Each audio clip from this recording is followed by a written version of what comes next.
For the movie. From that point forward, the journey begins. We're off on the road and whatnot. Along the way, we encounter Justice, as you see in the trailer, Shannon Elizabeth from Jay Silent Bob Strike Back, and that's when we meet Millie, and as you saw in the trailer, she joins the journey and stuff. We're headed toward Chronicon, ladies and gentlemen. And there's a Chronicon, you know, the whole third act of the movie takes place at Chronicon. So I've been walking around Comic-Con, like, you know, I normally yell out, "Happy Comic-Con, everybody," but because of the movie, I've constantly been shifted into "Happy Chronicon," and people are like, "What? He's high." And they're not fucking wrong, but for the wrong reason and shit. It's because for the last few months of my life, we've been living in Chronicon, and Chronicon looks exactly like Comic-Con. As you saw, the logos are the same and shit like that. Once we get into the Comic-Con audience, there are people carrying bags that say Chronicon and shit like that. It's a weird mirror. So I figured, you know, again, when I was cutting the clips for Hall H, I was like, what should I bring? And I just thought it'd be fucked up if you watched another audience watching a movie in a movie. So I figured I'd bring the movie within the movie sequence, the Bluntman V Chronic movie sequence. And in order to do that, I should bring up the person who's in the sequence, man. I asked her 2 years ago when we were working on something else. We were working on an episode of Supergirl, ladies and gentlemen. I said, "Hey man, will you come play in this movie?" And she instantly said, "Yeah, it took 2 years to get there, but we finally did it." And she played Chronic. She replaced Jason Mewes' Chronic. Give it up for Melissa Benoist.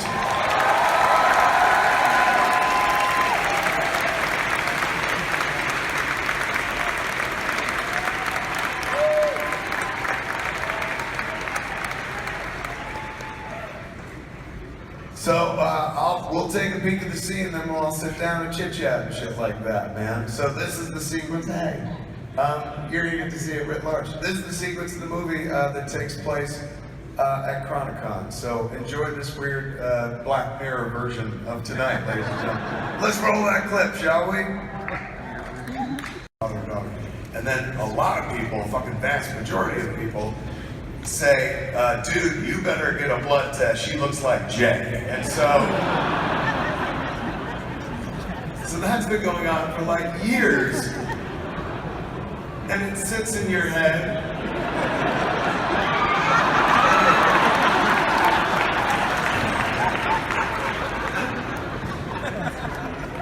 Really just bummed out. And it sits there and you're like, oh, maybe these two things like should go together and stuff. The movie is one like, it's not one inside joke, but it's one meta joke after another. And one of the meta jokes to me was like, oh shit, like what if I took the audience joke and just been like, yeah, fucking you're right, that's funny, isn't it? Shit. You know, like work smarter, not harder. They came up with a good idea. So thank you for that. So I started writing the script, and it came together in a really like lovely way.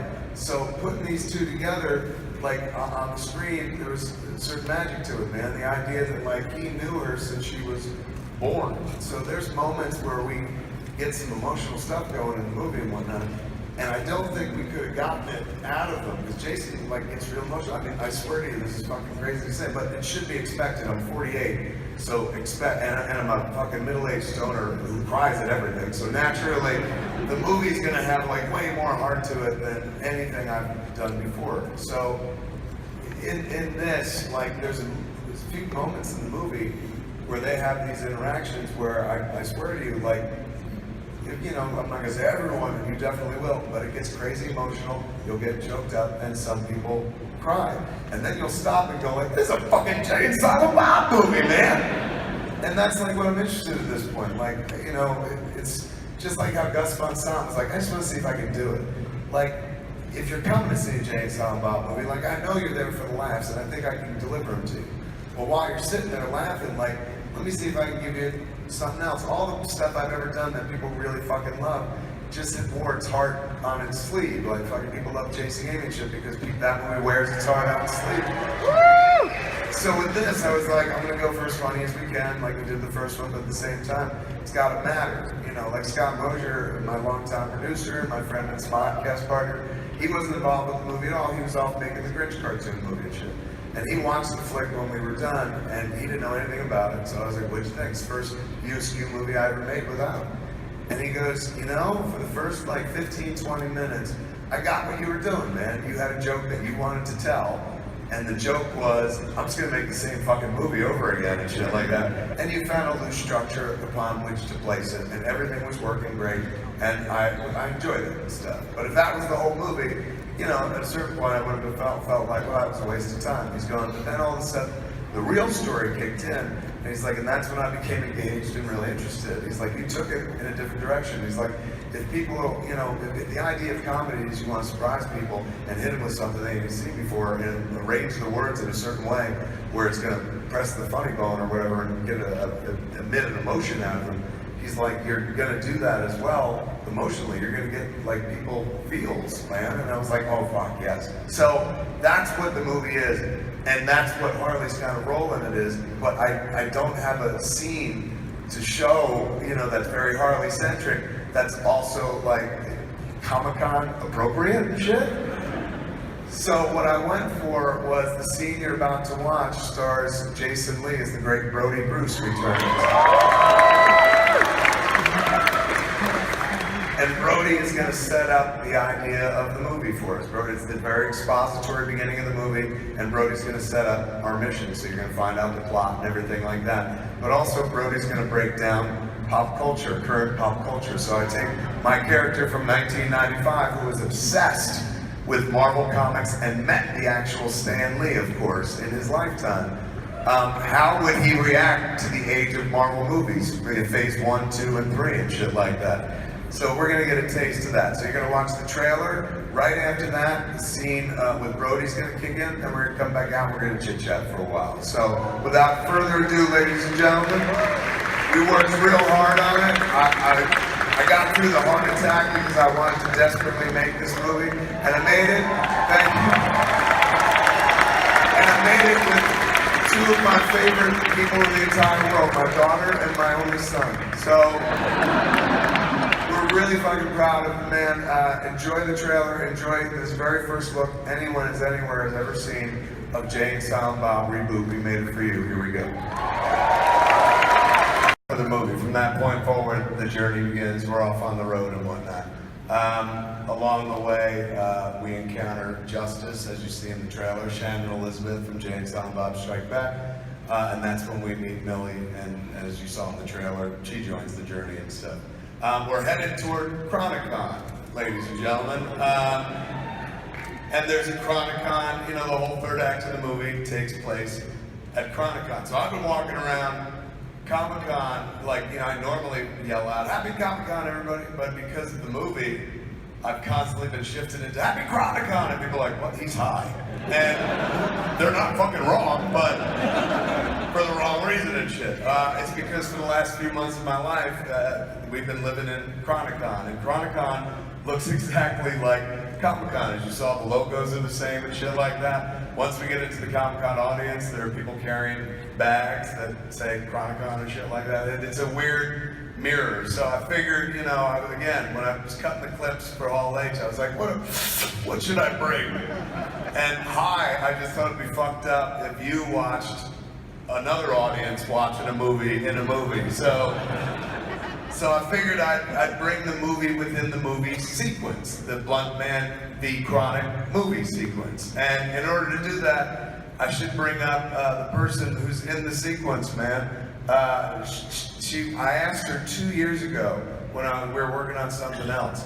We were working on an episode of Supergirl, ladies and gentlemen. I said, hey man, will you come play in this movie? And she instantly said, yeah, it took 2 years to get there, but we finally did it, and she played Chronic. She replaced Jason Mewes' Chronic. Give it up for Melissa Benoist!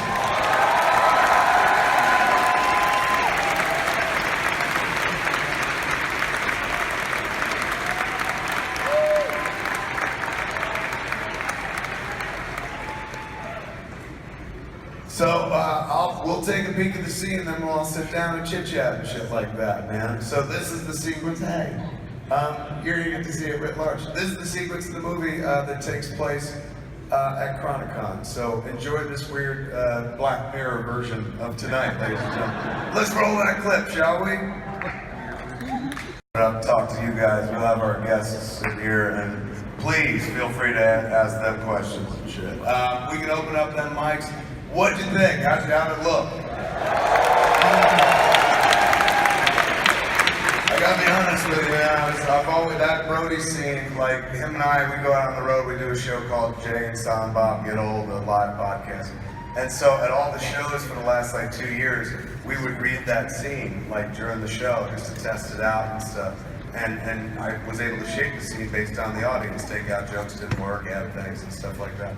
So we've heard it like read, we've heard it with an audience read aloud. But we haven't shown the movie to anybody. Nobody's really seen it and stuff, except people that worked on it. So that was the first time we showed anything. And I'll admit, my asshole clenched a little fucking bit. But once you guys started laughing, I was like, all right, we did right. All right, who we got, man? Let's open it up. Who's our first cue? Hey! Hey, man, we meet all the time. All the time. Holy shit, you're my Comic-Con buddy. How are you?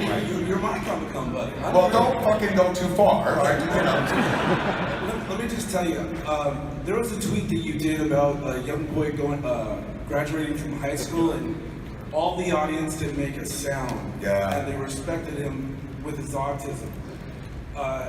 Something like that, I think, should be expanded more, maybe a documentary. Would you ever think about making a documentary about just the nerd culture has kids that have autism and can't take that noise, or some of them get hyper excited. And for me, that's something that, that was just amazing. And I feel like I would want to make a movie like that. And what's your feeling about a documentary about kids that are nerds and that love this stuff, but yet have a hard time listening to the cheers because they cringe or they get too excited and people find them weird. And as a fan, I don't like seeing other people put that person down. Yeah. That affects me. Yeah, it does. It's kind of empathy runs deep in you, man. That's awesome. Especially here, man. You'd imagine there's nothing but inclusion here and stuff. And that's what we always tell people in the world. But I'm sure we're all human beings. And I'm sure there are people that don't mean to hurt other people's feelings and somehow wind up doing it and stuff. It's just impossible. It's like trying not to step on grass or ants in this world. Somebody's going to be hurt by your actions, by somebody else's actions. And it's hard not to feel that when you got a heart like yours, man. My heart goes out to you. Would I do a documentary about that? No, but my niece, Sabine, is autistic and a nerd girl. She's into the culture and way into film. She's in college right now taking film. So that's something that if she wanted to showcase, I'd help her 100%. Or, that's about the most you can, 100. I was going to say 1,000, but that's a lie. 100%, I'd help her. So if she's into it, I'm ready to help her do whatever she wants to do because she's in film. That just excites me. When Harley announced that she was in film, that excited me because I realized it was going to go past me. Like I felt that I was a fluke. I didn't come from the movie biz. I didn't know anybody in the movie biz. And, like my dad was a postal worker and shit. My mom was a homemaker. So, I in many ways felt like an astronaut, who did a moonshot with Clerks and fucking lived in space ever since. So I didn't think there'd be other generations. That never occurred to me, or there'd be somebody else in my family and stuff. But when the kid said she was into it, I was like, oh my God, we might have 2 generations in the entertainment business. That would be amazing. And now that my niece is into filmmaking, same thing. So anything she wants to do, I'll support. I don't know if she wants to talk about her autism. Most people who have something probably want to talk about something else. But if she wants to, bam, I'm right there for it. So, you got a great heart, Davis. How are you, Captain? Good, man. Captain, like Captain America, America's ass. Yeah. That was quick. That really... I don't think of you as America's ass. I just think of it's a famous line. It is. I saw that movie as well, yeah. So did 7,000 people. Yeah, that's a good point. We all saw that. No, we all got it and shit. I just didn't want you thinking I thought you were America's ass. You can have America's ass. How old are you? I'm 18. I was going to tell you to turn around. I assume you have America's ass. I want to get to my question. Good. I fucking love that. Let's do it. Exactly. But, bringing up Avengers, I noticed in your trailer you have a fellow Avengers Endgame co-star along with two familiar faces. Like, I noticed you have Chris Hemsworth, Matt Damon, Ben Affleck, and all those guys. How did you talk them into joining your film? I don't know. I'm still fucking flabbergasted by it. When I watch the trailer, I'm impressed and shit. How did Chris Hemsworth happen? That was, Chris had said something in an interview in Vanity Fair when Thor Ragnarok was out, where he mentioned listening to one of the podcasts of Kevin Smith, and that he knew my name at all. I was like, oh my God, the God of Thunder knows my name. So I put in a mental checklist, like if he knows who I am, like I could always reach out, you know, because at least I wouldn't be reaching out and have him go like, who? Like he'd be like, oh, that's the guy that said some shit on a podcast. So sooner or later we came around to the film, and I asked Jason's wife, Jordan's producer, I was like, somebody reach out to Chris Hemsworth, man. Like he said something about us, like at one point, like in that thing. So we did, and this is how beautiful life is. His agent, I think it was, or his manager, got the call and was just like, there was silence after Jordan said, yeah, we were interested in seeing if Chris Hemsworth, Kevin Smith had seen him say something about it at Vanity Fair. Kevin was interested to see if Chris wanted to come play in Jay Silent Bob Reboot.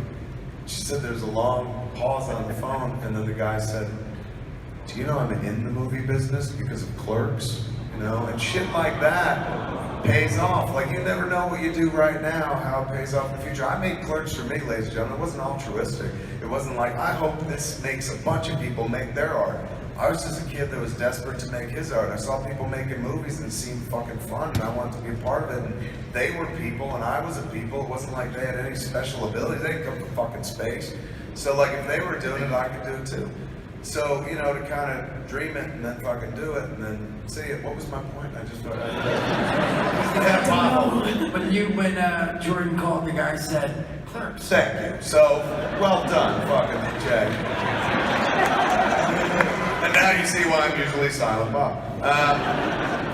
Because that movie that like I made for me and stuff, it just spoke to people, right? Like I've met people my whole life who are like, I started what I do because I watched that movie when I was a kid or some shit like that. So in this case, it really helped out. Like that person was just like, I'm gonna try to help this happen and stuff. And it helped that Chris was willing to do it, who built time into his schedule. Like he came to us on the day, it was a morning. We only needed him for like an hour. Shit, we only used him for 20 minutes on a green screen. But he gave us like this 2-hour window. But we got him in and out because he had a bunch of shit to do. And I hate to have people sitting around and shit. You know, once you get the selfie, it's all over anyway. So you know, once he got there, we were prepping, you know, it was green screen, so it was already kind of prepped and whatnot. And so we were chit-chatting outside, and I was like, you must have a busy day. And he listed like two big TV shows that he was about to go do, one of which was Ellen, I think one was Jimmy Kimmel. He's like, and then we're getting on a jet, and we go to London for the premiere, and then from London he listed 4 things. So in the span of like 28 hours, he was going to be doing really important, pricey fucking shit that required jet fuel. And so that he broke off any time for us was like fucking amazing. So I was thanking him. I was like, Jesus, when he earned the schedule, I was like, fucking thanks, man. And he said the sweetest thing. And mind you, you know, it was sweet to me. Maybe it's sweet to anyone else. He goes, this was the thing I was looking forward to doing the most this weekend. That's how good an actor Thor is, ladies and gentlemen. That was Hemsworth. Matt we reached out to, and Matt had been taking a break and had been away, but then once he got the message, got right back to us and stuff. Ben I never reached out to, and didn't even write him into the movie originally, because I hadn't spoken to him in like 8 years at that point. So there was no, you know, Jay Silent Bob Strike Back, Ben played Ben Affleck, and he also played Holden McNeil. In this, there was going to be no Ben Affleck and no Ben Affleck jokes, and there was going to be no Holden McNeil or anything like that. As you see, Brody in this movie takes the job that Holden kind of had in the last movie, where he sets the boys on their mission and stuff. That's how resolute. That's how I felt like he's not coming back, man. So I didn't even build him into it. This is a story I've told all weekend long out in the world while I was doing press, but I'll do it here for you guys. This is a story about how like entertainment journalism can make the difference. A lot of people think it's dopey and shit like that. I've always loved entertainment journalism. It's my favorite kind of journalism in the fucking world. Whenever I look at real journalism, I usually get sad because the world can be a terrible place, but not in entertainment. You know, it's always hopeful. They're like, look, this fucking movie's coming. You're like, holy shit, I can't wait. And you pay to see the movie, you're fucking tricked again. But it don't matter because there's another movie coming down the way and stuff like that. So I've always loved entertainment journalism. Like when Entertainment Tonight started, I was right there. I remember recording, video recording the Batman trailer of 1989's Tim Burton Batman trailer and watching it on VHS over and over, even with the Entertainment Tonight like logos on it and the voiceover and shit. It didn't matter, and it was a window into entertainment. So I've always loved entertainment journalism, always kind of liked it. Didn't realize it could be important too. There's a guy named Kevin McCarthy, a really sweet kid who's out of Washington, D.C. I say kid because he's younger than me, but he's a grown-ass adult and shit. He's on TV and he interviews people with junkets. He's the entertainment guy. And anytime I see him, he talks about the movies I've done. He's a big View Askew fan and stuff. And even though we haven't made View Askew movies for he'd always bring them up anytime I saw him. And he'd bring it up to any people he saw, like in the world where he was interviewing people and stuff. So if he was interviewing Matt Damon for some other movie, a Bourne movie, like he would lead with like, hey man, when you make Good Will Hunting 3? And Matt'd be like, Good Will Hunting? Oh, fucking Kevin, yeah, that's right, and shit. And it always put him a little, you know, like, at ease, because, oh, this guy must know that guy, and stuff like that. So, anybody he sits with, usually kind of that I've worked with, he opens with a View Askew type thing. So, Kevin McCarthy interviewed Ben while we were 2 weeks into production on Jay Silent Bob Reboot. We only had 2 weeks left to go. We were deep into our story, and everything had been cast. And when we started the movie, we didn't know if we'd get people to come down and do cameos and stuff because we were shooting in Louisiana. But since we were shooting during Mardi Gras, people were like, fuck yeah, and everybody came. Because it was a fucking free trip to Mardi Gras, man. So like, we got like in Jay Silent Bob Strike Back, we have 22 single cards at the end of the movie for the cast and cameos. In Jay Silent Bob Reboot, 44 fucking cards. Like, way more people showed up, and that's the heart attack impact right there, ladies and gentlemen. That's a lot of people like me going, hey man, come be in my movie. And their first instinct is like, fuck no, but then they're like, he almost fucking died. And then they came and fucking played and stuff like that. So, in terms of, you know, reaching out to people and whatnot, Ben was not somebody I was ever going to reach out to. But Kevin McCarthy's sitting down with Ben to do an interview for a junket for Netflix, this movie called Triple Frontier that Ben was in. And so, yeah, you see. So, Kevin McCarthy, his first thing off the bat, he just says to Ben, just as like, you know, a warm up or whatever the fuck, hey, have they called you for Reboot yet? And Ben goes, no, they haven't, and I'm available. And our world stopped.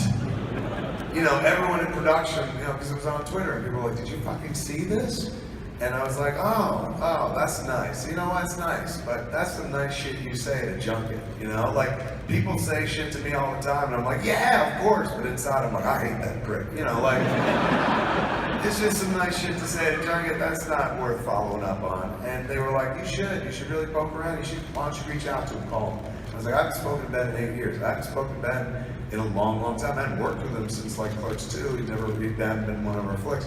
But I hadn't just even spoken to him as a person for like 8 years and stuff. I thought our friendship was dead, and I never wanted to reach out and find out I was right. You know, it's one thing to think like, this motherfucker just don't like me anymore because I never hear from this person. There's another thing to have that confirmed. If you're like, hey, motherfucker, you like me anymore? And they're like, fuck no, you know. Suddenly you're carrying that like a cross for the rest of your life. So, you know, it was better to live in ignorance. Ignorance was bliss and shit. And so my people were pushing me to pop that balloon of ignorance, you know, and potentially open myself to harm, to heartbreak and shit. And I've had enough fucking heartbreak, so I'm like, I don't want to fucking do that. Like, I ain't gonna bother the guy. We got our plans. We got a movie to make, and like, everything's going fine. We got the money for this movie. Without him, we don't need Holden to tell the story. Like, we're doing just fine. I'm not reaching out. And we made the movie for another week. And then they kept poking me, and I kept ignoring it. And then it just started to sit on my chest that it wasn't about the movie. I was just scared. Like, I just didn't want to be rejected. I just didn't want to reach out and find out for sure that he was like, fuck you. Because I'd always wondered, like, all those years we made those movies, didn't they mean anything? Like, they meant something to me. Didn't they mean anything to him? Like, we never hear from him anymore. So I never wanted to reach out. Finally, I read this tweet that I'm gonna send. And Jordan, thankfully, Jay's wife and producer on the movie, right before I sent it, she read it and she said, don't tweet that, just like text it to him. And I was like, I got a bunch of old numbers, they probably don't work, like that'd be weird and invasive to send him a text. She's going, it'd be weird attack to send him a tweet in public and shit. I was like, good point. And so I texted him, and this is what I texted, man. I texted a bunch of shit, and I won't read you that. But I closed up, and it's relevant to this room because it's from fucking Conan the Barbarian. I said, but to paraphrase the sad old King Osric in Conan the Barbarian, there comes a time when the jewels cease to sparkle, when the gold loses its luster, when the throne room becomes a prison, and all that's left is a director's love for the people he used to make pretend with. And I sent him that text, and I fucking waited with a clenched asshole. Last time I spoke to my friend, I was a different person altogether. You know, I was that Kevin Smith. Now I'm that Kevin Smith. And I've mellowed out incredibly. I've always been fairly mellow, but fucking once I became a stoner 10 years ago, Jesus Christ, I have no pulse whatsoever, man. I'm, you know, very little gets me upset or excited and shit, and I run deep fast. You know, I fucking talked to the Russo brothers. I terrified both of them when I went up to them separately. I met Anthony first at a different event altogether, their Deadly Clash show, Sci-Fi had an event. I met him there and shit. He was like, hey, thanks for hosting the event. And I was like, do you understand that Endgame movie gave me my dead father back because it reminded me of when I used to go to the movies with my father as a child? And Anthony Russo went so fucking white, like, holy shit, it's just a movie, bro. And I was like, no, you killed Thanos and brought Don Smith back to life with a snap. Like, so when I met his brother, we shot something for the IMDb, and we did it with Russo as a pre-shoot for, you know, this weekend coming up, the IMDb boat stuff we did. And so I shot with the Russos. And so Anthony had met me and gone through the experience. And you could tell when I came over, and I was like, oh, it's the Russos. And he goes, this is my brother Joe. And he introduced me to Joe. Mind you, Anthony told me at the party, he's going like, I love comics, but Joe is the one that got me into comics. Joe bleeds comic books. Everything that is magical about those movies comes from fucking Joe. So as hard and deep as I went on Anthony, I fucking like practically blew Joe Russo, you know? Like I was like, you don't understand, my father's been dead for 15 fucking years. Like, he can't take me to the movies anymore, and you brought him back to life. I was sitting next to me and shit like, and he was like, Jesus Christ, thanks man, thanks a lot. Like, so I run deep and hard and whatnot, and I was afraid that the thing I'd said to him, he's like, quote, Conan, what the fuck is wrong with you? He's like, no wonder I haven't reached out to this fool. But my old friend, who I came up with, like who I shared creative DNA with, who I dreamt with, who slept on my fucking couch while we made Chasing Amy and shit like that, who I first saw in Mallrats and was just like, why aren't you the fucking leading man? And like, you're charming and funny and shit, funniest fucking dude I know. You should be like the lead in a movie. I'm gonna write you a fucking lead in a movie. First time, the guy that I met, you know, the first day in an audition for Mallrats where he came in, and I just read about him and his buddies selling a script to Castle Rock in the Hollywood Reporter, and I was like, hey man, congratulations, I saw you guys sold the spec script. And he looked at me shocked, going like, how do you fucking know that? I was like, oh, I read the trades. He goes, you care about that shit? I was like, yeah, I like the entertainment business shit. Entertainment journalism fascinates me. Congratulations and shit. And he goes, you're a fucking fan, aren't you? I just met the fucking guy, man. And right away I knew I liked him. That guy, who I hadn't reached out to for all that time, so I was terrified of what he'd say, he wrote back this, and it was so perfectly bent. He wrote back, of course you still liken yourself to a king.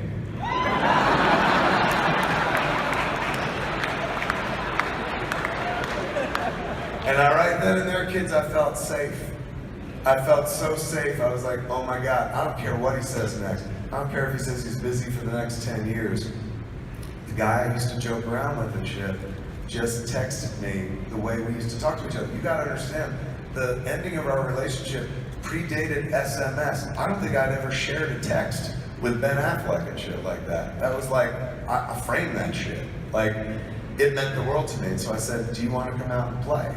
I said, we're all having a blast here in the past, man. You want to come out and play? And he said, I would love to. and he came out. Not only did he come out to do the flick, man, I didn't know what to cast him in because we cast everything. There was nothing really left. And I was like, oh, maybe I can make up a part. Maybe I can stick him in this scene or something like that. All of it seemed like a waste because he was coming. He didn't even like make us do it in LA. He's like, oh, I'll come to New Orleans. And so he was making the trip. New Orleans, sorry. So he was making the trip, so I was like, fuck it. I fell asleep one night thinking about it. I was like, Jesus, man, I haven't seen him in 8 years, and he's willing to get on a plane, come down here, and shoot the scene. We don't even know what it is. I said, I should do something special, fuck. So next morning, I texted him, I was like, would you mind playing Hold It again? And he was like, I was hoping you would say that. And so I said, all right, give me a minute. I think I can come up with something. And I wrote an 8-page sequel to Chasing Amy, like that just follows up like 20 years later and shit like that.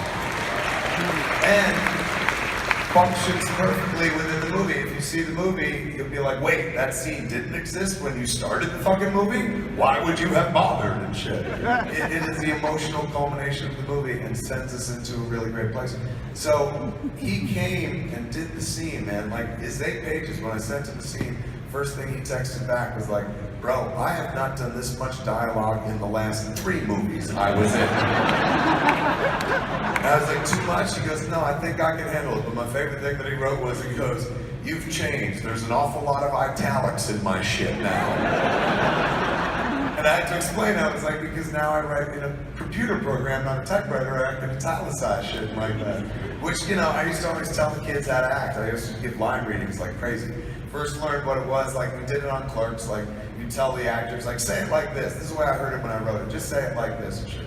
And then on Mallrats, I did it once to Shannon Doherty. She was doing the line, wrong to my ear and shit. And I was like, that ain't the way I wrote it. So I said, Shannon, do me a favor, just say it like this. And I said the line back to her, and Shannon was appalled.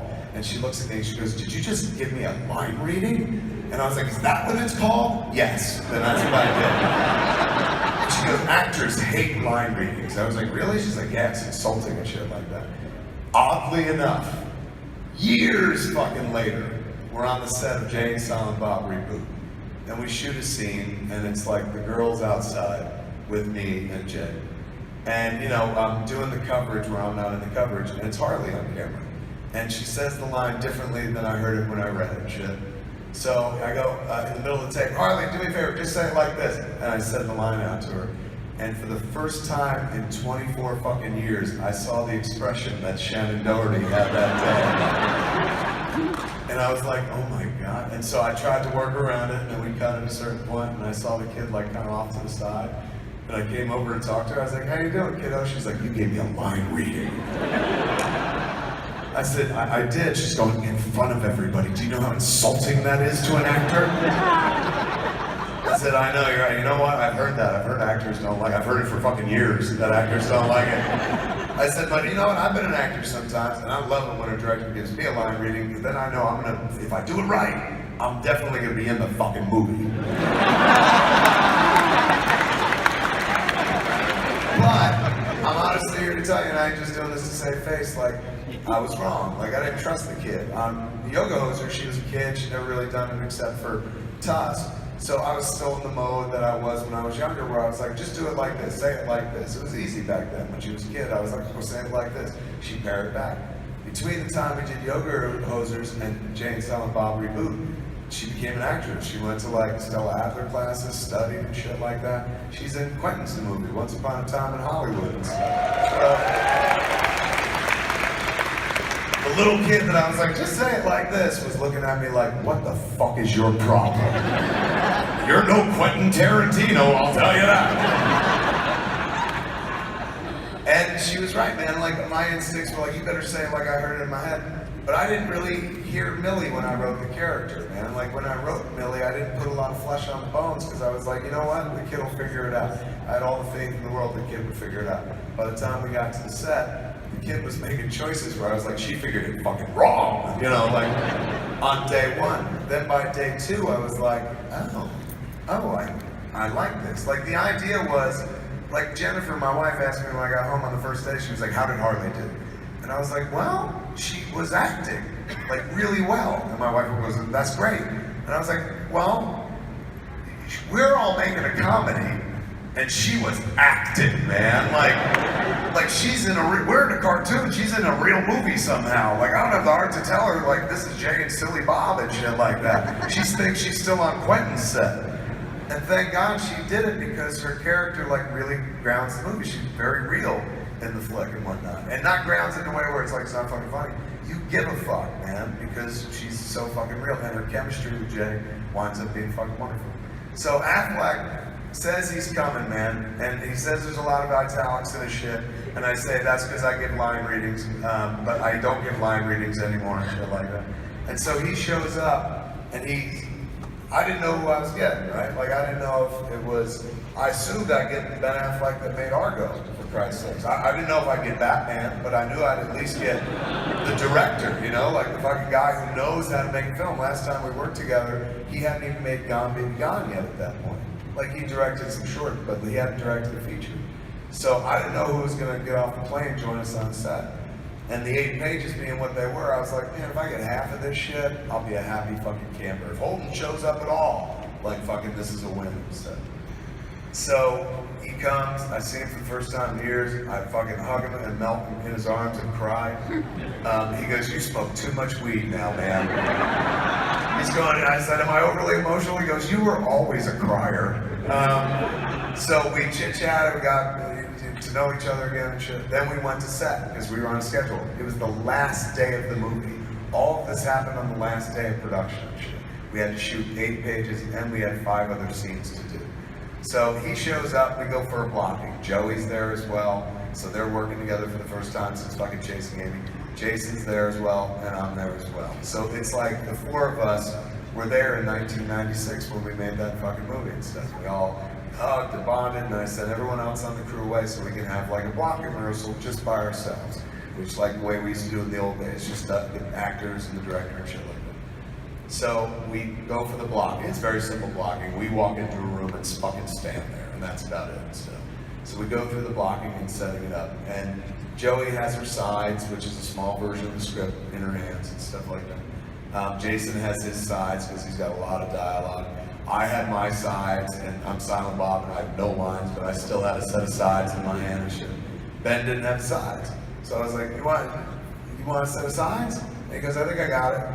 And I was like, all right, we were just blocking, so it didn't matter and shit. And I was like, let's run the scene, man, top to bottom. And he fucking knew every line of every one of those 8 pages, including a 2-page fucking monologue.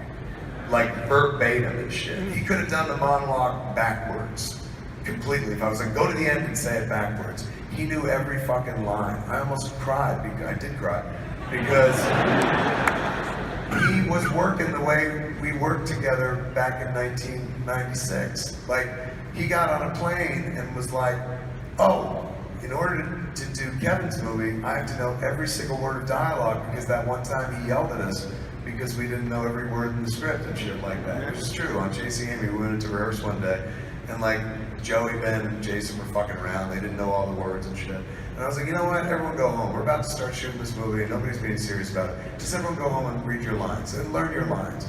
And Ben was like, I've never seen you mad in my life. And I was like, that's as mad as I ever got. And he was like, yeah, you just seem fucking disappointed like a dad. So he went off and read the entire script and learned the entire script. So the dude who came to join us in New Orleans with New Orleans, thank you, memorized like the entire scene, had it down absolutely cold, which was insanely touching. Like, I told him, I was like, if you had given me half of that shit, I would have been a happy camper. And he's like, the words were important, bro. They've always been important. And he's going, this time around, you finally wrote some decent shit for me to say. And it was fucking magic. It's actually one of the best scenes in the movie. It's one of the finest pieces of cinema I've ever been involved with in my life. And Kevin McCarthy asking that question on the junket was responsible for that. And that improved the movie vastly. It elevated the movie then. But more importantly, he gave me my fucking friend back by asking that question. He gave me back a huge piece of my heart that I've been missing for 8 fucking years, man. Just by asking that dippy question and shit. Did they call you about Reboot yet and shit like that? Changed my fucking world. Give it up to Kevin McCarthy. All right. You've been waiting patiently, sir. What do you want to know? It's kind of funny, you're talking about Chris Hemsworth and everything, and that's how you got in. He was my date, or not my date, but he Well, The Harley day that we shot that, yeah, Harley was back. Yeah, Harley was there. Yeah. The day that we shot the piece, like he was like, "I'll see you at the Avengers premiere," and I was like, "Why?" He's like, "You're not going?" I was like, "They don't ask me to go to that shit." And he goes, "Oh, come with Thor." And I was like, "Fuck, I wanna." But we can go to the movie too.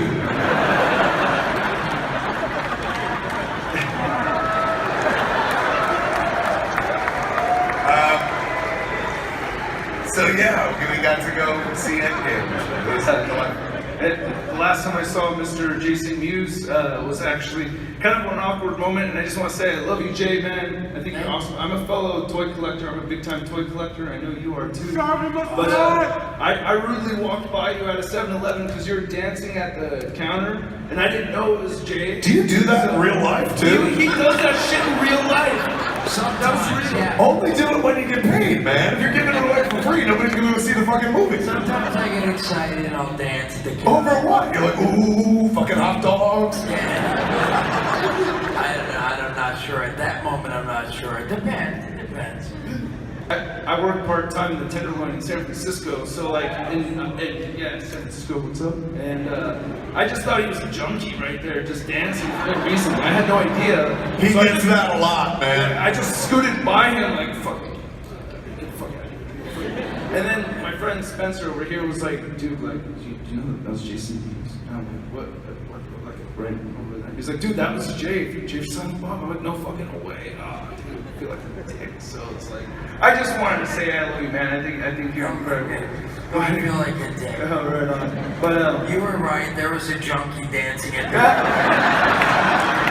Don't worry.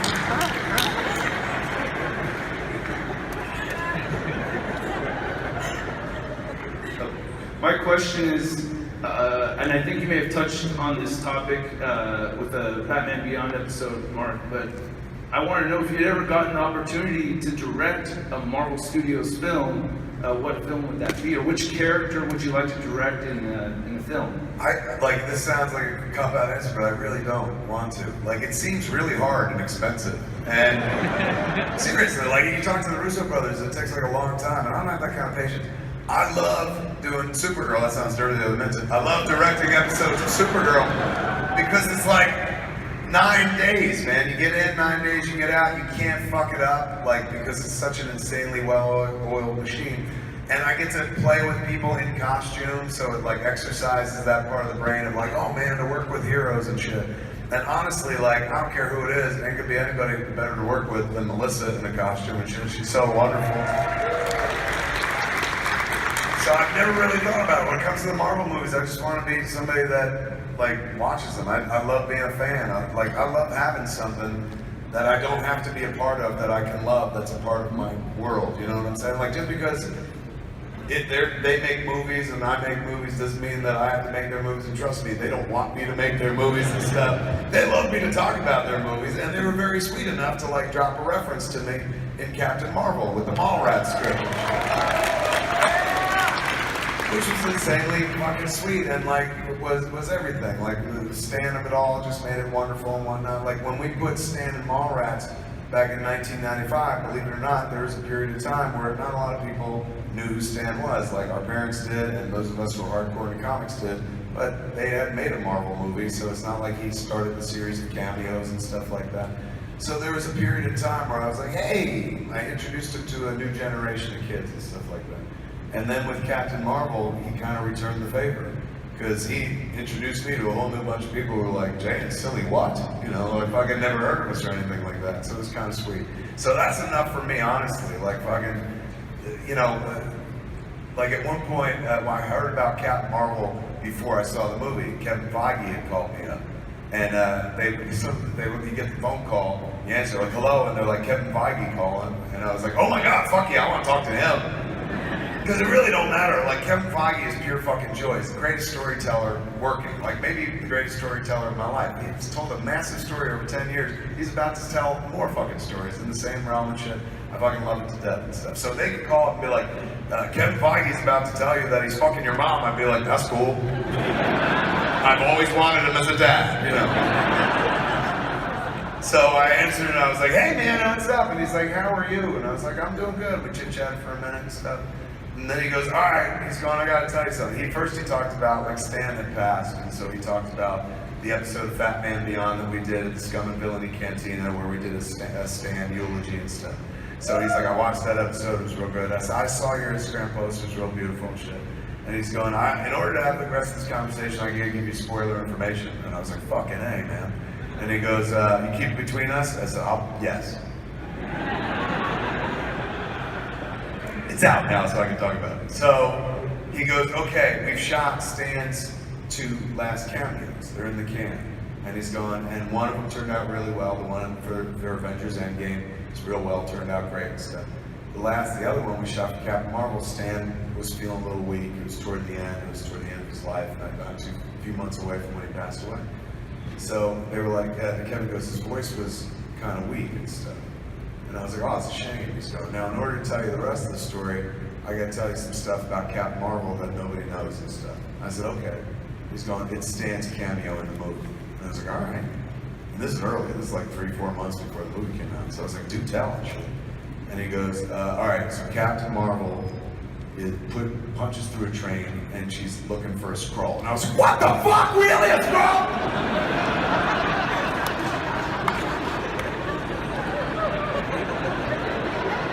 Like, that was huge to me. I was like, holy shit, this is the first time I heard there's gonna be a scroll. I was like, oh my God. He's like, yes, man, it's fucking scroll. He's gone, I knew you'd like that. He's gone anyway, like, she's looking for a scroll, and she comes across.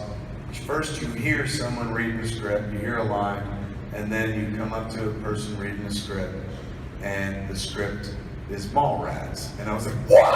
You know, and he's like, yeah, and Stan's reading the Mallrats script, and he's rehearsing essentially his lines for Mallrats. And he's like, the movie's set in 1995, so it kind of really worked out for us. And I was like, oh my God, man, like this fucking rocks. And he's going, well, it could rock, but I might need your help with this. And at this point, I'm like, he wants me to be in the movie.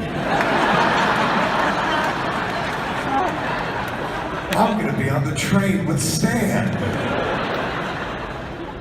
It wasn't that at all.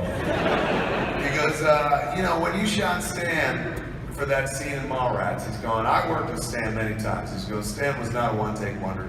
He had to do it a few times. He's going, I assume it was the same way back with Mallrats. I said, yeah, oh yeah, we had cue cards for him and stuff. We did a few takes. And he goes, well, I would love those other takes because we have Stan practicing his lines and he's saying, trust me, true believer. And I was like, I fucking wrote that line. He goes, I know, but you're not getting any money for it.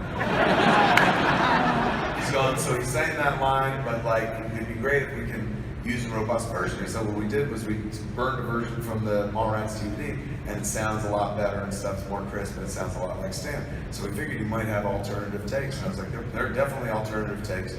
Universal has them. I don't have them. They don't let me keep that shit. I said, but to be fair, Universal may not know that they own the movie. That was true at one point. We tried to get a Mallrats license for something, and they were like, we own that movie? Universal. And they were like, all right, give us a week. And then the lawyer came back to it was Chuck at Diamond. Chuck told me the story. He's like, I asked about getting the Mallrats license. And he's like, and I work with Universal all the time with like Jurassic and shit like that. He's like, then the lawyer got back to me and he was just like, we'll give you the Mallrats license for $5,000. And he's like, $5,000? That's cheap. Why? And he goes, Mallrats was made before the computer era, so it's on paper. Like all the deals are on paper, and those are all in a fucking warehouse somewhere. And it'll cost more to hire somebody to go out and find those fucking papers than it would be just to say $5,000. And Chuck was like, I'll give you 10. He's like, sold. And so Mallrats license was up for grabs and shit. They didn't really know they knew the movie and shit. What was the point of that story? Why was I talking about that? Him asking for a favor because Stan was on the train and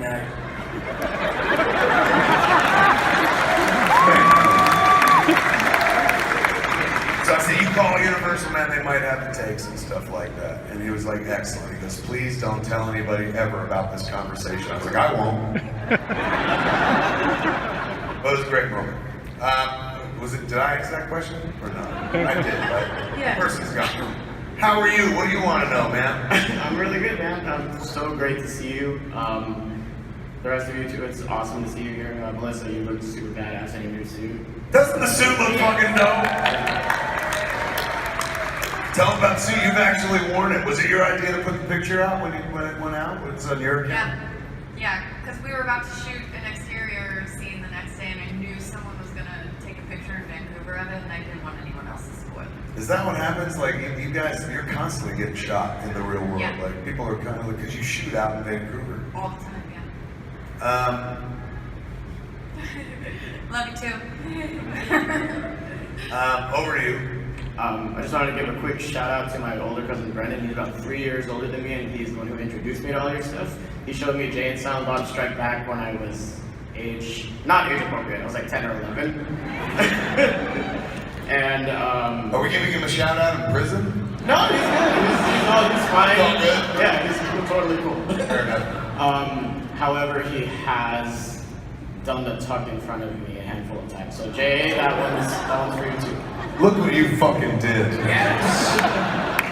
We even actually also tried our hand at podcasting a couple years back, and Fucking we did about like 35 to 40 episodes, and so it was fun. Was it fun? Yeah. Fucking A. So my question is, I really love a lot of like your song cues in your movies. My personal favorite being 1979 by Smashing Pumpkins and Clerks 2. So I was curious as to what your process is for choosing what songs to put in your movies, and if the rest of you want to chime in, what your own personal favorite song needle drop is in one of Kevin's movies. How do I choose my? Usually as an afterthought, never in advance. Like we got lucky. We got a Pearl Jam track in the movie Daughter. And that came like while I was in the editing room. Never thought to use it and shit, even though it kind of has something to do with the movie.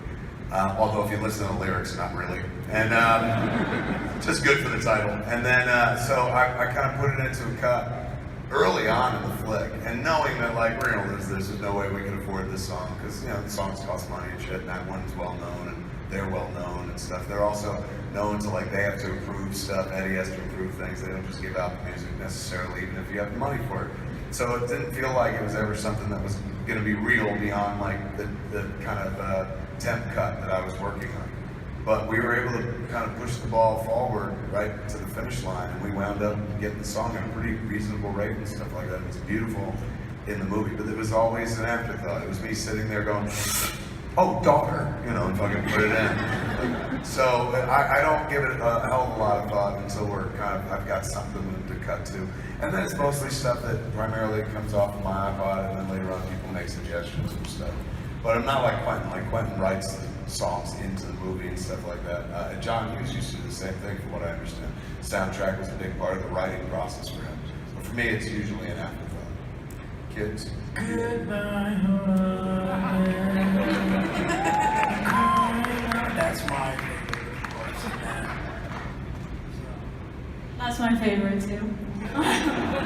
What? Besides the scene, I don't care to see the scene that goes along with it. I don't need to see you talk, but I love the song. It must have been weird to see him talk. I've been seeing it my whole life, but that was a first for you.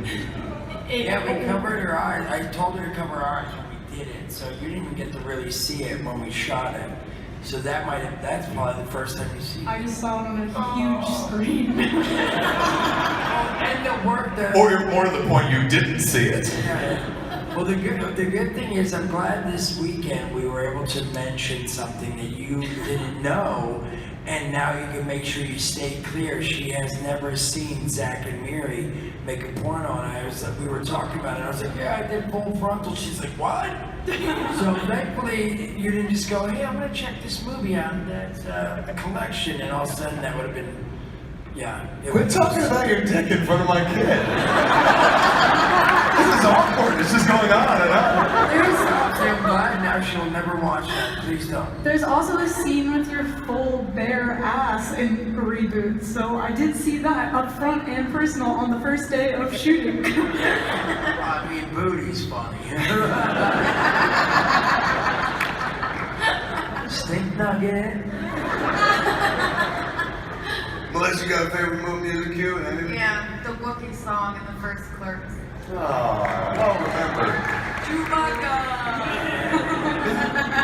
Well, this was sweet when I talked about her being in the flick. Like she said, you used to watch the other one, the Jay Silent Bob Reboot? Yes, I've seen all your movies. That always I'm was just as excited to be here as all of you guys in this room. I kind of can't believe I'm sitting up here. It's awesome. Hey. Oh, wow. Snoochie Boochies. I waited 5 years to say that. And you're gonna hear from our lawyer. Gotta say trademark after that. Anyways, I just noticed this place was completely full. And I've never seen it full before, so congratulations for that. There's chairs over there.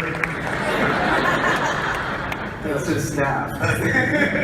that's the Marvel section. Just keep fucking going. Anyways, when I watch movies, I notice you will always have cameos. And when I watched the trailer, I noticed Batman and Val Kilmer. Did you like plan out? Did you notice in that scene that we've got Batman and Supergirl playing Bluntman V Chronic? Yeah, that too. I was delighted by that. And Thor. And fake Loki, which is Batman. Yeah. Which also played Loki. We got him as well, yeah. Double Loki hit on that. Yeah. But do you ever like when you're making a movie, you're like, oh, this guy would be great for this cameo, or he'd be a great one for this, and do you ever? How's that process go? It's nerve-wracking. Like the process of getting the cast together on Jay Silent Bob Reboot was nerve-wracking for everybody. I tried not to think about it. I was trying to think about like, hey, day by day we're making the movie. But when we went to New Orleans, we didn't have the full cast in place. I think it was me, Jay, and Harley. Melissa had said yes.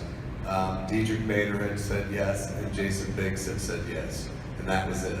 So we didn't know who else was going to be there, if other people were going to come. Then Jason Lee said yes, so we knew we had him and stuff like that. So we put it together slowly, and we didn't think it was going to work out, because when we shot Strike Back, we were in Los Angeles. So you can just call people and be like, can you roll down to Sweetser and shoot something? Like, fuck yeah, because they're all in the same neighborhood. We were going to be down in Louisiana, so it wasn't necessarily guaranteed to get people there, but because it was Mardi Gras, people were like, fuck yeah! And we wound up getting a lot of people to come travel. And mostly everyone we went after said yeah. Some people were in, but then couldn't do it. I mean, this is kind of a spoiler, or not spoiler, because it didn't happen. Macaulay Culkin was going to play Cockknocker. But then he had a thing that he had to drop out, a personal thing, so he couldn't do it and stuff like that. Mark Hamill, he wrote me something very nice, but like couldn't come play Cockknocker with us. Not in a bad way or anything like that, but he's like last time we did it, there was no Star Wars. This time, Star Wars. So I was like, fair enough, and stuff like that. So, but we got lucky in so many other ways. Like it never felt like, oh, the ones we didn't get were a disappointment. We got very fortunate. A lot of people came out to play. Thanks, man. Over to you. Well, first and foremost, it's been always a bucket list item of mine to ask you a question. So I've always tried a small cat show and never got the opportunity. So here in Hall H is amazing. So welcome, man. Thank you. Hall H is great, isn't it? I've been coming here for fucking years, not just speaking here, because I don't think I spoke here. I was talking to Jen earlier today. When we were here with Jay Silent Bob Strike Back, we weren't in Hall H yet. I think we were in like 5A, B, C, and D, or whatever it's called. And I think it was the next year, they were like, hey, why don't you go into Hall H? Because we packed that room, and they're like, you should just go in. And that was when like Hall H was half this size, and you could sit in it all day long. If you got a piece of real estate, you didn't have to fucking leave the room and shit. So like, they put me on when, like the year that Peter Jackson was here for King Kong, that was what closed Hall H that night. That was the big fucking show. That's how they used to do it. I was in the middle. Like I was just something for an hour to kind of hold things together. And I was delighted to be here because I never really played to a crowd that big. And they were sitting there. It wasn't like I had to fill the place. They just sat in their seats because they were sticking around for fucking Peter Jackson in the evening and stuff. So I was playing to a bunch of people that didn't care for my shit, didn't know who I was and shit like that. And family as well, which I hadn't really thought about and shit. So after that panel, they approached me, the folks at Comic-Con, they were very sweet, and they're like, we can't have you do a panel during the day anymore. We're gonna move you to the end of the night. And I was like, why, man? They're like, because you curse a lot. And like, they got kids here, man. And like, one person asked a question about Batman, and you used the phrase cock smoker in an answer. And I was like, well, they asked about Robin, you know, so I was like, they were like, it'd be better if you were at the end of the night. And I was like, oh shit. And so like, you know, I was always worried because they put you at the end of the night, that means everyone can leave. I was spoiled by people being there. They had to sit through me anyway. And it always gave you a chance to convert a few more people and shit like that if maybe weren't into your stuff. But being pushed to the end of the night meant that, oh fuck, like people could leave if they wanted and stuff. And one year they did. JJ took them all and shit. So, you know, it's impossible. And still to this day, like, I walk out and I'm like, oh man, I wonder if anybody's gonna be here. And when I see people here, I'm fucking delighted. You can ask Melissa. I was backstage and I went real hard on Melissa, and real quick when I sat next to her, I was like, we're friends enough where I can tell you this. I'm about to cry, and here's why. And I was Look like, I don't. your eyes with this thing. You turned and looked me straight in the face. I was like, help me, Supergirl. Fly me away. And she's like, I don't do that. Yeah, man, it's nerve-wracking coming out here. Like, because for some reason inside, I've always hitched this room up to my relevancy in pop culture. So I'm like, if I walk out there and fucking people are there, all right, I'm good for another year of this shit. If I walk out and nobody's there, who knows? And like, you know, the year of fucking Force Awakens, when the audience left, I was like, oh my God, I'm ruined. Like, psychologically, that kind of broke me for a minute and shit. And then I remembered, like, it's fucking Star Wars. We all been before Star Wars and shit. Sith happens, and I just fucking moved on. But nothing will be as bad as that. Walking out and seeing, like, it's a 6,000-seater, and we had, like, it was 2,000 people at the end of the day. But 2,000 people in a 6,000-seater looks like a fucking hot dog in a hallway, man. It's terrifying. And then there were people that, you like that one? It's still good to make them laugh, man. If you can make the wife laugh still, it's really good. And so there are people too that just hate my ass. A lot of like people online, websites and whatnot, who took pictures from the back door of the entire empty place on me on stage and only a few rows full. That fucking hurt. There was a lot of ha-ha and shit like that. That's the worst it'll ever be. So even so, coming out here tonight, I was just like, I don't know why I fucking do this. I set myself for this every year. I don't have to do this. I don't have to fucking agree to Hall H. I can take a smaller room, but no, I go Hall H and shit. And Melissa's like, why did I agree to come? And but then I walked out and there were a bunch of cats here, and I was like, oh, I mean, you know what? He made me feel good because he walked out and he goes, whoa, it's packed. And I know he has no depth perception, but still. You came out and there's like one row. Oh, I would have been so mad. I would have been like, what is your idea of empty? Like, did you just say that to placate me? You're like, it's packed. No, I really was shocked. And again, I got to come out and talk, and I was like, oh my goodness. I put you out here because I was like, I'm scared. If there's nobody out there, you go out there. And if I heard only like 10 people clap, I was just gonna run and let him do the show and shit. I'm like, come in, Smith. Oh shit. Good my heart.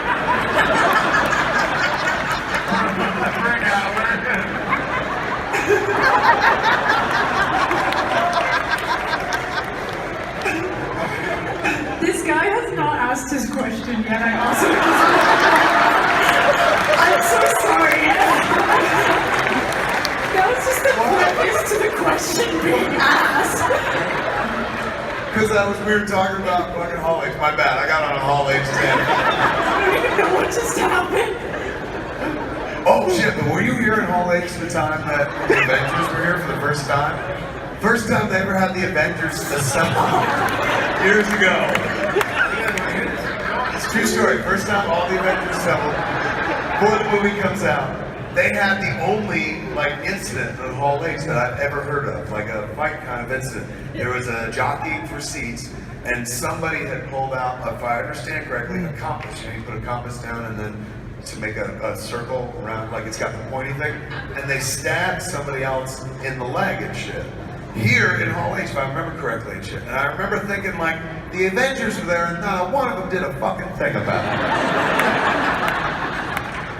Anyway, there's a lot of shit been happening in this room. It's always nice to be back. But she's right, my daughter. You have not asked your question. Please ask. Yes, so my question is... That's the end of the show!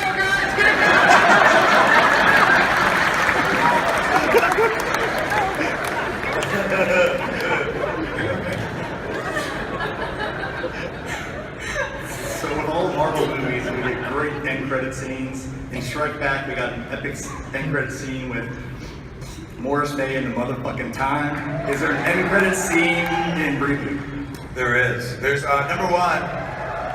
Go ahead. He's got to go to the bathroom. He's so happy with his joke. He's like, I get to pee. I've earned a urination. The way I did the movie proper is about an hour, and then the whole movie experience is an hour and 45 minutes. But I think the hour and 35, 37 maybe make up the movie proper itself, from the beginning to the end of the story. But then during the single cards, and well, first we do the whole cast and single cards. Is he trying to find a bathroom?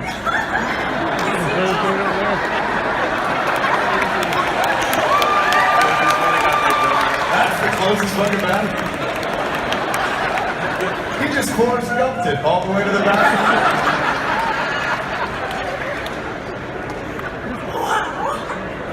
And I hitched my wagon to that guy's star. The movie ends, the story ends. Then we got like the single cards of everybody who was in it and stuff. Then we go to, there's a little Stan Lee memorial in it as well. And then we go to the rolling credits. And during the rolling credits, we play a bunch of cutscenes. So a bunch of stuff that is totally fun material, but just didn't fit into the confines of the story proper. I just, rather than just roll credits and shit, I just fucking roll credits next to more content. So you get to see a bunch of shit that we cut out. And then when that all ends, there is of course, a postscript scene, which is one of my favorite fucking things in the movie. It's at the very end of the movie. But it's a big Easter egg and a big love letter if you've been watching these movies for like 25 fucking years and stuff. So yeah, we keep it going. It's been so long since I got to play with my own toys again. That's what it was about, right? We started the movie 1 year to the day after I had the heart attack, like February 26th when I had the heart attack last year, and then we started the movie on February 26th. It's a big fuck you to death and shit like that. And so, in putting it together, man, I got to go. It felt like when I had the heart attack, I felt old, like, because that happens to old people generally speaking and stuff. It just made me feel fucking old and kind of weak. And I just wanted to feel young again. The best way for me to feel young was like if I go up to the attic, pull down all my old toys, get on the floor and fuck around, play with them again. And that's what I did. I pulled out like Dante and Holden and Brody and, you know, Alyssa, and it just healed my heart. It de-aged me. It was a really kind of beautiful process. So I didn't want it to end, and I haven't touched those characters in a long fucking time. So I wanted to maximize that as much as I can. So I was like, fuck just rolling credits. Let's put content through the credits and stuff. So it's an hour and 45 minutes from top to bottom. And once it begins with the cards up front, which even those are entertaining, the music cards and stuff, it doesn't fucking end until it goes black and people are like, get the fuck out of the theater and stuff. So we're trying to give you your money's worth. And I'm happy. Look, I'm a Kevin Smith fan too. I'm the first Kevin Smith fan, and probably outside of my mother, the biggest Kevin Smith fan. And I love it so much. So hopefully you'll dig it too. Thank you. How are you? I'm doing good. Oh shit, that's loud. I'm doing pretty good, actually. I just want to say Clerks is why I wanted to start writing scripts and becoming a filmmaker in general. So thank you for that, Kevin. Thank you for that. Thank you for, like, a lot of people listen. Thank you for hearing. Like, because that movie is a kind of clarion call. Be like, you can do this too. And you just, maybe not this fucking thing, but do anything you fucking want. Like, try it. This guy was a chimp and he tried it and it fucking worked out. Go ahead and do it. I'm the chimp in question. And so I've been doing it for like 25 fucking years, man. You just gotta take a step toward that thing. Like, it's never going to take a step toward you, unfortunately. That thing you dream about doing, it will never fucking come to you. Help is never coming. Nobody's ever going to be there to guide you. Nobody's ever going to tell you what to do. If you have a dream, if you see it and you want to do it, all you have to do is step toward it, man. Like this guy, step toward the bathroom and the way fucking back. So it's like I go to the bathroom and I'm like, all right, I'm going to the bathroom. I'm gonna go to the bathroom. I'm like, let me see what time it is. I look at my phone, there's one thing. Take off the dumb hat, asshole, my wife. Take off the dumb hat. And that's all I can think about the whole walk back. I'm like, oh my God, there was trouble. He's got an insight into his marriage. Anyway, I'm actually,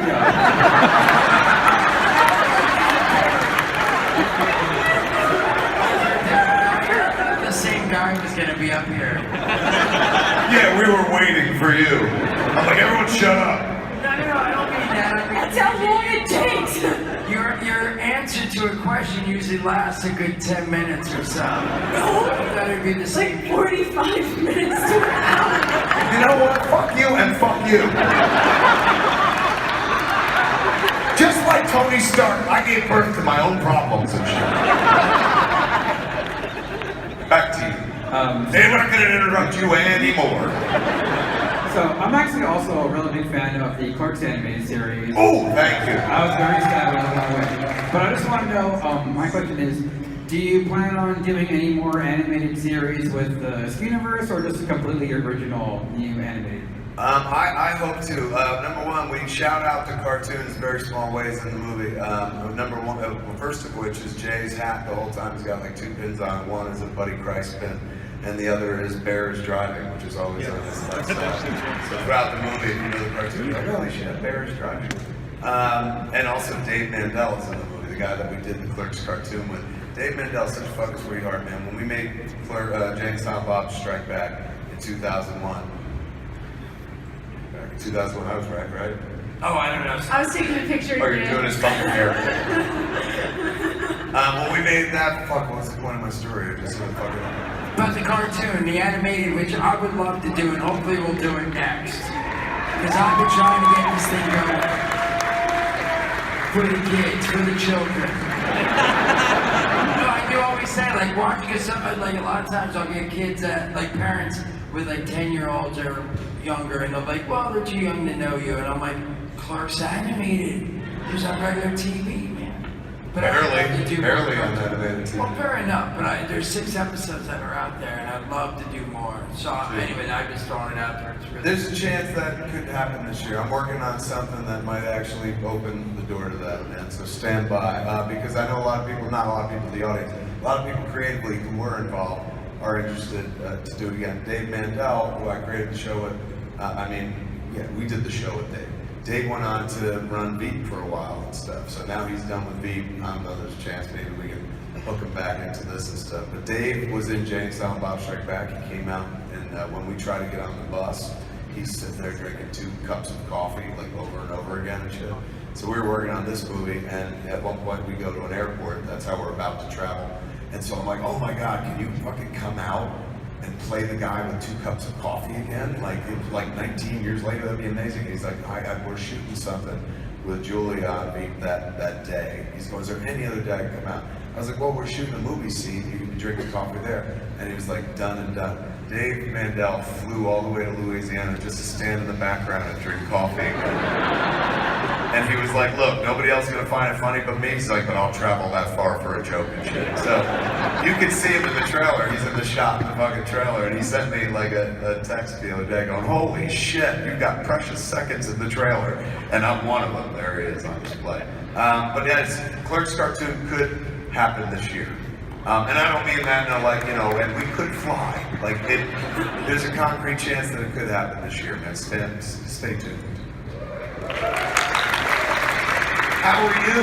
I'm good. My name is Camille. Hi. And you look great. I got to hear you talk last year, and you spoke about your heart attack. A lot of people that were in the audience were talking about how inspiring it was. We're all so glad you're doing really well. You speak for all the kids. Thank you. I love being here, so I'm happy about it too. The only person I'd brave asking a question in front of all these people is really intimidating. Nobody people. How do you think we feel? I'm sure, right? You're more used to it than I am. Yes. You never know. She does have a single spotlight on her though. Like we're all lit up here. She has like, oh, pressure's on. Got something good. So I wanted to ask if there are any projects that you haven't gotten to do that you really want to do. I don't know. Like, for years we wanted to do Clerks 3, and we couldn't, because one of our members just didn't want to do it and stuff. And so, when I finished Jay and Silent Bob Reboot, like, Jay and Silent Bob Reboot was me being able to play with the characters I didn't get to play with in Clerks 3 we didn't get to make, I didn't get to make Mallrats 2. Jay and Silent Bob we own, so we can do anything we want with them and stuff, and obviously we do. So we got to make that movie, and at the end of it, I felt like, oh shit, that's a really nice bow on the Views universe, it's a really nice bow in my career. Like, this should be the movie you fucking go out on because it says it all and shit like that. Now, have the heart attack and drop dead. Like, you're ready and shit. So that's how much I love the movie. It really. Don't say that, please. God. I was kidding. I forgot she was here. Thank you. Then remember you said, let's do, our last one will be Jay Humps Bob. I don't remember that at all. But I figured, like, if I was gonna end, or if, I don't know if I'm gonna end, but I feel like this is gonna sound so fucking corny, but it's gonna sound like a stoner thought. Jay and Silent Bob, like, took us very far. Took us out of New Jersey, and I wasn't necessarily trying to get out. I like New Jersey and stuff, and I really liked where we grew up. But life took us on a different adventure. Thankfully, he's been around me all this time, so a little piece of home, we're always kind of near each other and stuff. Jay and Bob gave us so much that this movie is kind of like us giving back to Jay and Silent Bob. Like, where they wind up in this movie sounds ridiculous to say, but where they wind up in this movie is a place where, like, they deserve to be, from my perspective, because they gave us so much in return, if you can understand that shit. I know they're not real, and I know they're characters that we play, characters on page, but at the same time, without them, like, we don't go this far. The other two part of that equation are Dante and Randall. Like, those four boys, I built my entire career upon their backs, and they took me around the world. They were my passport to everything, and I was very happy with where we left Dante and Randall in Clerks 2. Like, I was so happy that the moment in that movie is one of my favorite moments in any movie, not just one I made, is when they realized that they are in command of their future, that they could buy a quick stop and reopen it themselves and shit like that. That was me giving back to my characters who had given me so much. Like, they gave me the world, and I was like, I can't believe I'm stuck in the fucking convenience store. Like, I gotta deliver them, and I did, and then delivered them back to the fucking convenience store. But at least they own it this time and shit. So then when I wrote Clerks 3, I wrote it during a weirder, darker time of my life, and it is kind of like the King Lear of all our movies. Like, it's really depressing. It's about death. We're gonna do a reading of it in New Jersey, August 3rd and 4th or something like that, or 4th and 5th, as a benefit for the First Avenue Playhouse in Atlantic Highlands, where we did auditions for Clerks 25 years ago and shit, 26 years ago at this point. So we're gonna read it out loud soon and stuff. And I love it. It's one of my favorite scripts, but it's like dark and it's bleak, and it's not like what Dante and Randall deserve. So we're never gonna make that version of Clerks 3. But Dante and Randall do deserve just a little more than they got. So I ain't said it to anybody. I ain't even said it to him and shit like that. But I'm gonna write a different Clerks 3, and we're gonna make that fucking movie, I promise. And in a world where we got Ben to come back, like, we have to be able to get Jeff to come back. Like, nothing's impossible at this point. So he's the next one I'm gonna try to mend fences with and shit, because I owe those guys. And there's one story now that I'm kind of desperate to tell them. Jay and Silent Bob will be there, of course. We'll be in the background. We just had our moment in the sun with this movie and shit. But Dante and Randall are gonna have like one last adventure. I'm gonna leave them in a place where, you know, for all of cinema history, and when I die and shit, I'll be very happy where they are. They gave me so much, I owe them this last thing. So Clerks 3 is gonna happen. I don't know what's next, but it's gonna happen. All right, over to you, sir. Hey, Kevin. Hey. Just curious, you have an update on Howard the Duck at all? The update on Howard the Duck. I just saw Jeff Loeb on the IMD boat. In terms of the orders of the shows, right now our show goes last. First, MODOK is happening, then it's Hip Monkey, and then it's Dazzler and Tigra, and then it's Howard the Duck. My partner on that show is the brilliant Dave Willis, who created Aqua Teen Hunger Force. Yes. He's the sensibility that you want to go along with Howard. I'm there, believe me, I'll give it my all, but like Howard, Steve Gerber's Howard was like genre bending. We need a genre bender to come in and work on the show. So Dave is putting together a writer's room that I'll add some stuff to as well, some people to. And then we're going to be moving forward within the next 2 months. I think our writer's room opens up and stuff. So we're like, a year away from the cartoon, to be honest with you. But I'm sure it'll be good, man. Marvel doesn't do anything bad. Thank you. There's another one. We gotta wrap now. All right, this is the last one. You're the last one. You're gonna close us out, man. Oh, pretty excited. You better be good, son. I'll try. No pressure, no pressure. So this whole thing makes me feel really excited for a movie, but also I feel a little old right now because my first chemistry panel, I was 17 in 2001, and I saw Jay Silent Bob Reboot. You were at that panel? That panel, yes. My wife, we were just talking about it today. She when she thinks of that panel, she's like, that was the panel I got crushed. Because remember we were giving out tickets to the screening? And we got one. You got one of the tickets. We didn't think that like people would rush the fucking stage. It was scary for a minute there. She got pushed up against it and stuff. But we got the tickets given away. That was a fun screen. I don't think that's my brother did here. Yeah, no, I wasn't blaming you, man. I wasn't like, honey, here he is, let's get him. Harley, he pushed your mother once. Honestly, it was probably my best day at Comic-Con because I was sitting the row right behind Jen and,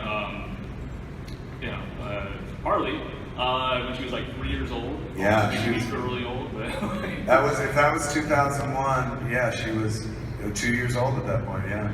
Yeah, and later on that night saw, maybe a month early, actually saw you and talked to you a little bit in the lobby, and even gave Jason some of my cheese fries, and it was a really great moment for me. So, well, thanks for those, bro. Sure. And you mentioned cheese fries in that movie, so it felt like a mirror within a mirror. Conception. So that leads to the very important question: is there any mention of cheese fries in the reboot of Jay Silent Bob Reboot? There's gonna be.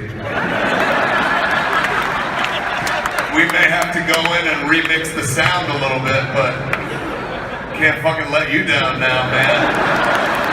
Ladies and gentlemen, if you have a good time this evening, I can't thank you enough for being here, but let me thank the folks that are here. Give it up for Mr. Jason Mewes. Give it up for Ms. Oliver Quinn Smith. Give it up for the great Melissa Benoist. I've been Kevin Smith. The movie's called Jay Silent Bob Reboot. Come see us on the Reboot Roadshow, ladies and gentlemen. I was scared to come out here. I should never be scared. You guys have always got my back. I love you to death, folks.